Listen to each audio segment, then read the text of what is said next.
ব্যাপার হচ্ছে যে সাপ নিয়ে খেলে তাকে সাপের ছোবলে মরতে হয়। এই দিদি অন্যান্য দলগুলোকে টাকার বিনিময়ে খরিদ করেছে, ভাঙিয়েছে। টাকা এবং পুলিশ এই দুই অস্ত্র ব্যবহার করে এই বাংলায় তৃণমূলকে শক্তিশালী করবার সমস্ত প্রচেষ্টা হয়েছে। তাই আজ যারা এই বাংলাকে দখল করতে চাইছে তাদের কাছে দিদির থেকে টাকা কম থাকার তো কথা নয়।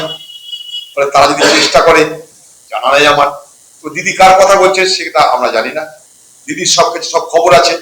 দিদি নিজে পুলিশ মন্ত্রী, তা পুলিশ মন্ত্রী হিসেবে কোন আপনার নেতা পালাচ্ছে একটু তো বলবেন আপনি কমসে কম। তাহলে আপনার কি নেতাদের উপর ভরসা নেই?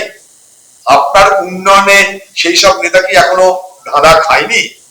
আপনার উন্নয়নের জোয়ারে তাদের কি এখনো মোহমুক্তি হওয়ার সময় চলে এসছে যে তারা আপনার দল ছাড়া কথা ভাবছে, পয়সার বিনিময়ে বিক্রি হওয়ার কথা ভাবছে? কেন? তাদের কি মোহমুক্তি হলো দিদির প্রতি?